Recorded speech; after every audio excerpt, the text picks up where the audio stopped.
Congressman Ron Paul joins us, and it's very exciting to see he's got a new bestseller out. We'll talk about that.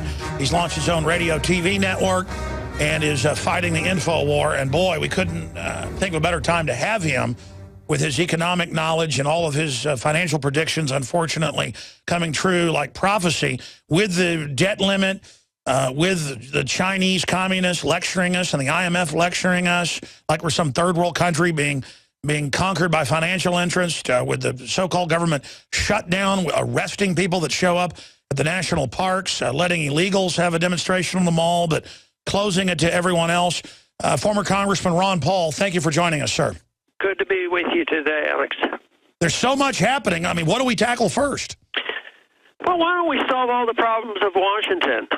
Let the bus come. It's coming soon. They're not going to work their way out of it, so it's going to collapse. Let's just keep working on the fact that when we get around to rebuilding this whole entire system, that we do it the way it was intended originally and actually improve upon it. I think the concept of liberty has advanced even since the time of the founders, but we've regressed so desperately far from what they intended. I think we should anticipate that, you know, in the future, in the next several years, you're going to see a big collapse of this. And then we have to talk about what kind of a monetary policy, why we need to bring our troops home, why we have to quit expanding the deficit every day, and you raising these debt limits and planning on total socialized medicine. That all has to end, and it's going to end because it's going to fail. I think we should anticipate that and look at it as an opportunity, and that's our job to make sure that people know what is best for us. And I'm always arguing the case that less government, more freedom is what we need. Dr. Ron Paul's our guest. Sir, many top analysts have said that the American empire is in its beginning stages of death. And now a lot of columnists and others are saying, look, this looks like the beginning of the end of this kleptocratic mega government. What is your take on when the big event is coming, or will it be a group of events? Well, it's hard to predict the timing, but I think I agree with the assessment that it will end. And I look at it like a building standing but no foundation. Yeah, it's sort of sitting there and wobbling, but it hasn't crashed. And I think it will because, you know, the financial system is so unstable. It's totally based on debt and confidence in a dollar and confidence in the Fed that they'll always print the right amount of money and they'll always keep the interest rates right and they'll always bail out everybody that needs bailed out, which I think is a total hoax. So the event, the big event could occur next week. It could occur in 5 years from now. And I just think it's too difficult to predict. But so far, there has been a steady erosion in that direction. That is, there's less confidence now. The Fed has to buy more foreign debt and more mortgage debt because foreigners are buying a lot less. But the trust is still there. They're still anticipating the Fed is credible and the dollar is still credible. But eventually that will be lost, and exactly when that's going to happen, I don't know. But I would think in the next several years you're going to see some very major changes and a real challenge to all of us on what's going to replace it. Dr. Paul, Gallup and other polls show the lowest approval rating ever for government in general, the lowest level of trust. I think that's a positive thing. That tells me people are finally starting to realize how much trouble we're in. Absolutely. If somebody's trying to recover from alcoholism or drugs, they say it can't be done unless they acknowledge, that there's a problem and things are very negative before you start doing the right things. And I think a 5%, trust factor for the government is really a good sign, because that means that now they'll quit believing the government. I mean, they don't trust the government. They don't believe the government. The government always lies to us, and whether it's foreign policy or domestic policy. And then we have Clapper and these other guys get on these committees and lie to us about what they're doing and how they're spying on us. So the people have a right to challenge this. And I think the internet helps. I think radio shows like yours helps. I think everything that we do and say helps. And it's so much different than it was before we had these vehicles. And of course, the system was always assumed to be much healthier than it is today. But just think how quickly the Soviet system disappeared. I think that was the greatest miracle or event, at least in the 20th century, that nobody was, the day before, the month before, the year before said, oh, next year the Soviet system would be gone. Everybody would have considered that person nuts. But it was fragile, and it fell apart. It went quickly, and thank goodness we didn't have to have a nuclear war in order to get rid of the Soviet system. So I think we're probably 1987 right now, where the Soviets were in 87, and within 2 years it was gone. Sir, I 100% agree with what you just stated. In fact, I've made the point that I believe we're 1987. If you were comparing it to East Germany, 1989, we're about 1989. If you compare it to 1991, I hope that Homeland Security just stands down if some type of collapse happens and doesn't try to go around squeezing the public, but they appear to be organizing to do just that. But here's the good news. I'd like your take on this. We saw the world stand up, including Congress and others, led by your son, saying no to backing al-Qaeda, no to expanding the war in Syria. We've seen Obama's total push to get our guns, failed for now. Basically, everything they've tried has failed. They got Obamacare, but now they can't even implement that. Maybe Mitch McConnell's right. Maybe let them try to implement it instead of them blaming libertarians and conservatives for the mess that's happening. No, I think we're at the point, just let it go. Not that I criticize those who have been fighting it. I was fighting it all the chances I've ever had. But I think let it go. Maybe the people are so angry now, again, loss of trust, they can't even sign up. It's such a mess. But you know what? You mentioned the change in attitude about NSA as well as Syria. I think that is just great stuff. But even in another issue, sometimes more controversial for some people, and that is the government has just about conceded with the states' right to legalize the use of marijuana. And that is a freedom issue, and it's a states' right issue. It is. And it's something even liberals, sort of like. It's a bellwether. Because the liberals are defending states' rights. But, they're starting to talk about state laws changing monetary policy and standing up for their rights. So I think nullification is here today. It's as healthy as it's been in, the last 200 years, really. It was only tested early on, and but I think it represents nullification. They're just backing off because when the people overwhelm, the politicians will respond.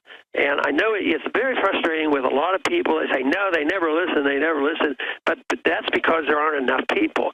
When the numbers are there and you pointed it out, they had to respond and rein in Obama when it came to Syria, and hopefully the softening stand against Iran is also a reflection of the people's attitude. 75% of the people don't want us to go to war against Iran. I don't even understand why you'd have 5% of the people want to start a war with the Iranians. That is so stupid. And yet there's still some out there, and the neocons are crying up a blue because of all that, and that he's backed down a little bit. But it's the American people that count. That's why I think attitudes are so important. Sure, and former Congressman Ron Paul joins us. I want to get into homeschooling and your new book that really is at the heart of the solution here before you got to go in about 5 minutes. But first off, looking at the government shutdown itself and nullification overall. California just nullified the NDAA secret arrest attack on habeas corpus. So, again, it does show even the grassroots left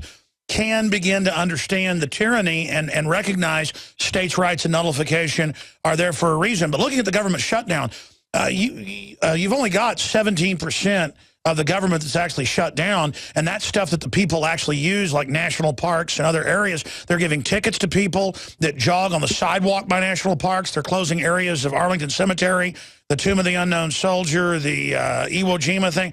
I mean, the instinct of authoritarians to try to dominate everyone when it's backfiring, it does give credence to your point that they're really a bunch of buffoons.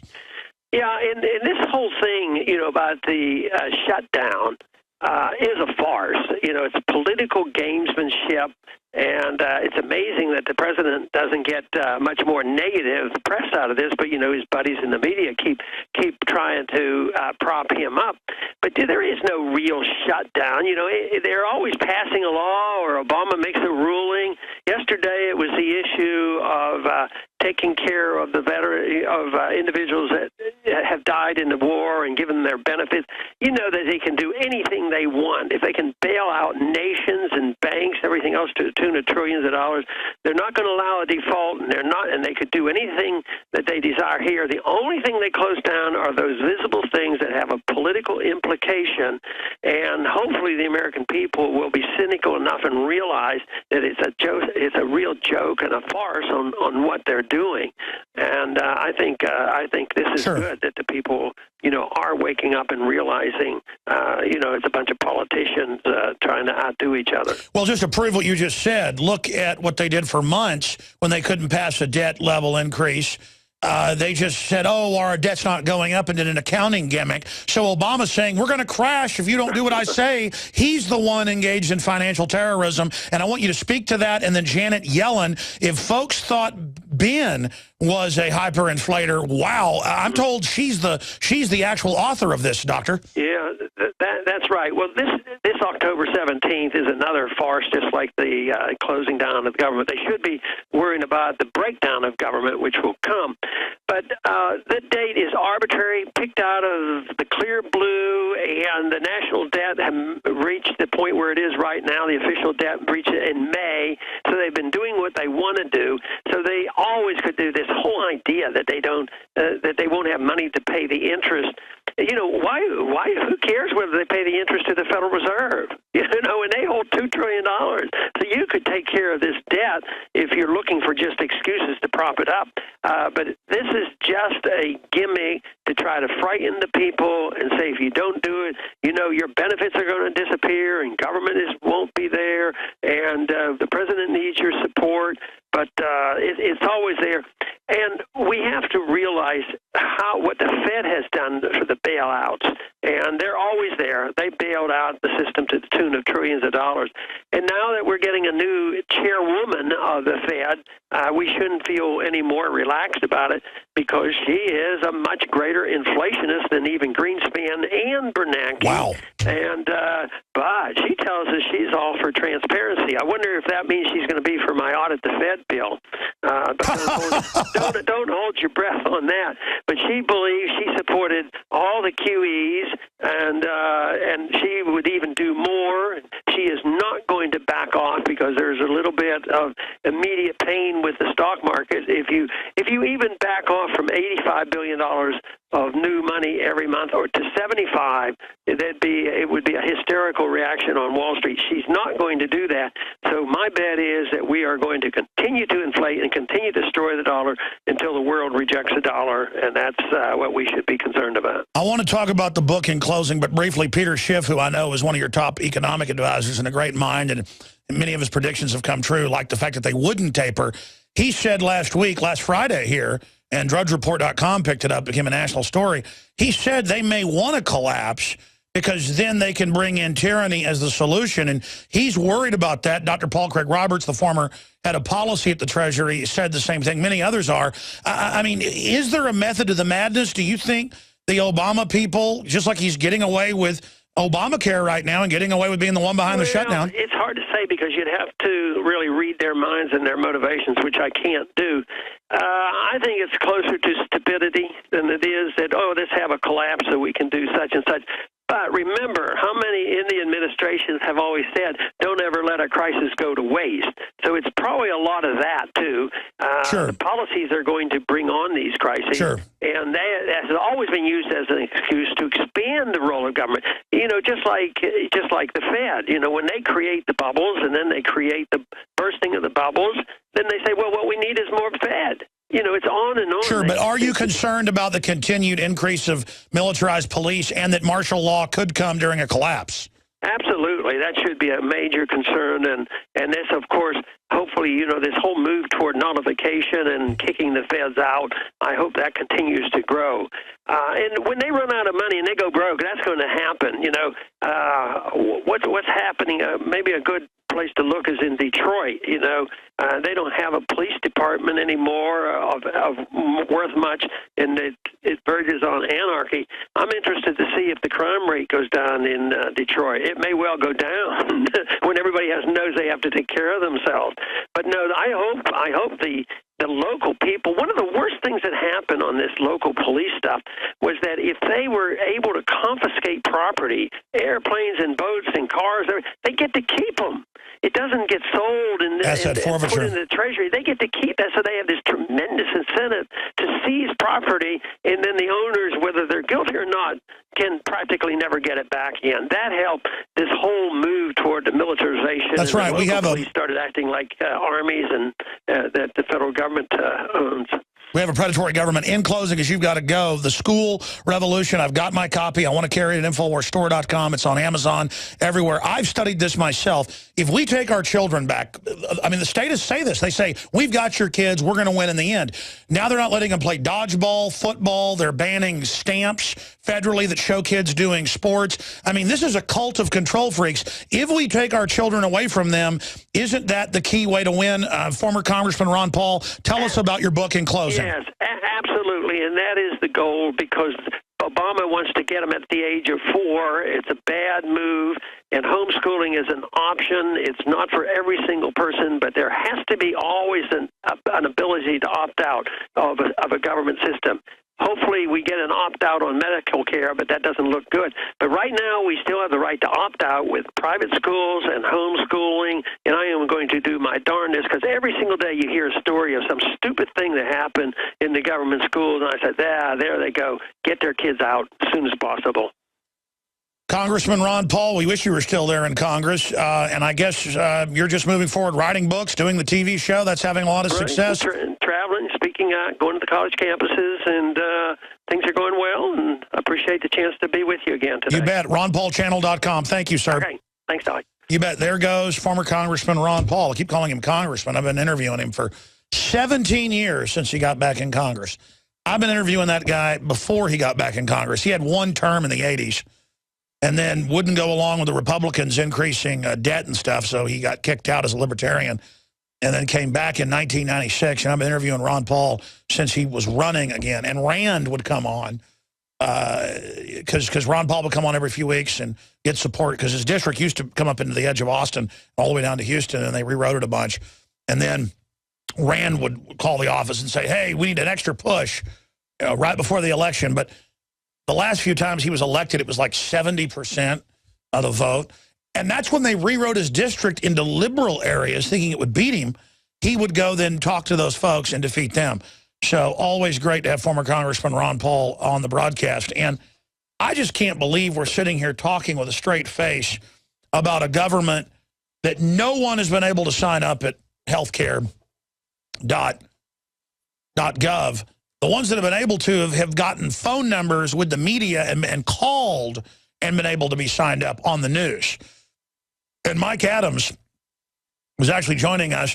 He's not just the health ranger. He's a great computer programmer and a software engineer. He's helped us out a lot with stuff on the back end before of our sites, headsupnaturalnews.com. He's going to be coming on to talk about a whole group of articles. In fact, they're probably in my folder. If not, print me his last 3-4 articles, dealing with the different facets of how it's a fake website, how it's not real, how they're grabbing your IP address. Because everything I saw him writing a week and a half ago, a week ago, 2 days ago, days later comes out in the corporate media and turns out it's true. Of course, I mean, I knew he was saying it and he's accurate, but it's just that they're having to admit it. He's breaking so much of this, and they're not getting credit, of course. That's how it always works. Look, I really don't care about getting credit. I'll be honest with you. I just get excited when what we cover later comes out in the kleptocratic press. And again, the kleptocratic Decepticon press isn't as powerful as it used to be. It's a shadow of itself. But still, when it finally is there, then people will address it more, even in the alternative media and even in some of the more fair areas of the old media. And so it is important to kind of force it out to get them to cover it. The problem is the folks that get their news from mainstream media are already so dumbed down. Does it even really matter? I mean, we are the real press here. And so even if it's not breaking in the mainstream media, it's breaking here. I mean, we told you they were missing nukes on September 2nd. And then they started talking about firing all these nuke commanders and nukes are going to blow up the East Coast, exactly where the nukes were sent. I mean, I don't know what this means. The people that gave us the info were totally freaked out and totally on target and totally credible and totally high level. And you know, it was a big circus at Dyess Air Force Base over this because they weren't supposed to send those out. And reportedly took the base commander giving the order.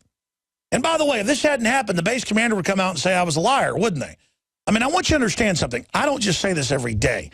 I'm risking my life bringing you this information, okay, on the nukes. Because they can ignore me on the big issues we cover because everybody else is covering it now, too. Alex Jones was a lonely voice 18 years ago. I'm not a lonely voice now. And that's a good thing. But I tell you, it's this whistleblower stuff. It's this whistleblower stuff that really, my spidey sense says, man, you are crossing the line. And I just want it on record that I know I am. And that I think Anthony has a lot of courage, and the rest of my crew do as well. So please pray for us all.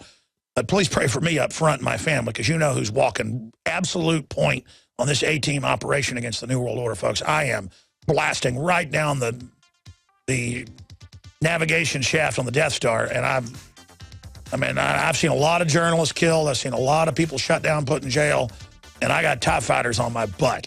And I'm trying to fire this torpedo down the reactor shaft, to use the cheesy analogy. And so we need your support, ladies and gentlemen, now more than ever. All right, stay with us. We're going to come back with Mike Adams via video Skype to break down not just what Obamacare does to you, but that it's a giant NSA database.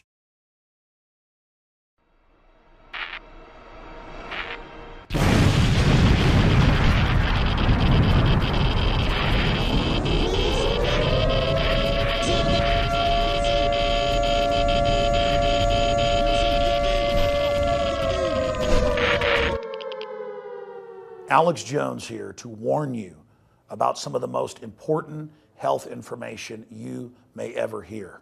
I'm talking about radiation, radioactive fallout, radioactive particles contaminating the Northern Hemisphere. Conservatively, since the 1940s, the Northern Hemisphere of our planet has more than doubled its background radiation. In fact, that was before Fukushima exploded.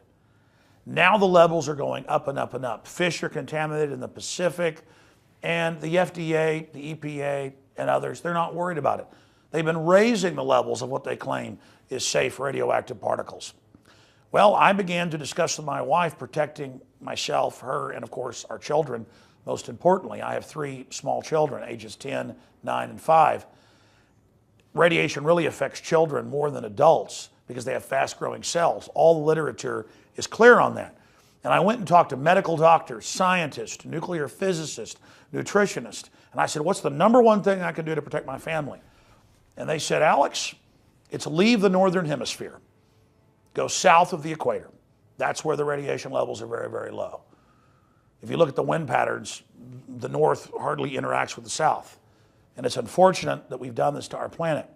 So after more than 2 years of research into how to protect my family, looking at all the literature, talking to the experts, across the board they agreed iodine is key, but of the family of iodine, nascent, natural, non-GMO, non-factory iodine that comes from the earth is absolutely paramount for your thyroid and other functions in the body. The literature, the research, it's there. It's not my opinion. It is admitted that iodine is essential for the health of our bodies overall, and nascent iodine is the best form. Now, we're announcing the launch of InfoWarsLife.com, and we're going to bring you scores of products over the next few years that we're researching and developing. But nascent iodine is the first product we're coming out with because it's so important, and it's also listed as a fluoride detoxer. It does so many other things. Your body needs it, and when you don't have enough iodine, forget the radiation, your thyroid absorbs the sodium fluoride and other things. And it's the good iodine, the nascent iodine, that is able to block that and just do so many things for your body and your health. I've been taking it. It's amazing. It's a lot better than coffee, I'm here to tell you. And that's why we are now offering our own Nascent Iodine that's double the strength, made in the best laboratory that is FDA certified and accredited. And it is double strength at half the price of the leading competitor. You know my rule, bring you the highest quality products at the lowest prices we can, so it's a win-win-win. I believe in you reap what you sow.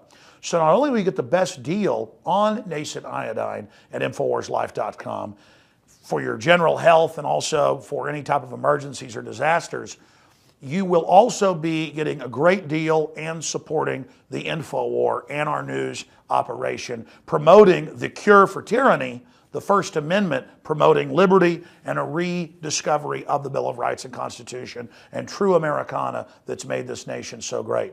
So please join me in being among the first to visit InfoWarsLife.com. We've got discounts if you buy the Nascent Iodine in bulk. I challenge you to try to find a better deal. We have the best deal out there and the best quality. In closing, here is probably the most important point. You don't just take Nascent Iodine when disaster strikes, when there's some new giant disaster. The Northern Hemisphere is already double what it was 60 years ago with the radioactive background. I believe from the research I've done and the experts I've talked to, it is key to take Nascent Iodine to protect your thyroid from the radiological disaster that's already happened. And unfortunately, future disasters that will happen. That's why it's important to fill your thyroid up now with the healthy Nascent Iodine so that the sodium fluoride, the radioactive isotopes, and the rest of it can't get in. That's the key. This is something that across the board has been shown in study after study to be an absolutely essential nutrient in the body. Until a few decades ago, the government put it in the salt because they knew you needed it. But then they took that out, that's good for the thyroid, and put the sodium fluoride in that's bad for it. Talk about eugenics, talk about soft kill, talk about an invisible weapon in the water supply. This stuff is on record as a detoxifier for the fluoride they're adding to our water. Nascent Iodine and InfoWars Life Survival Shield in double strength at half the cost of the leading competitors. Please visit InfoWarsLife.com today.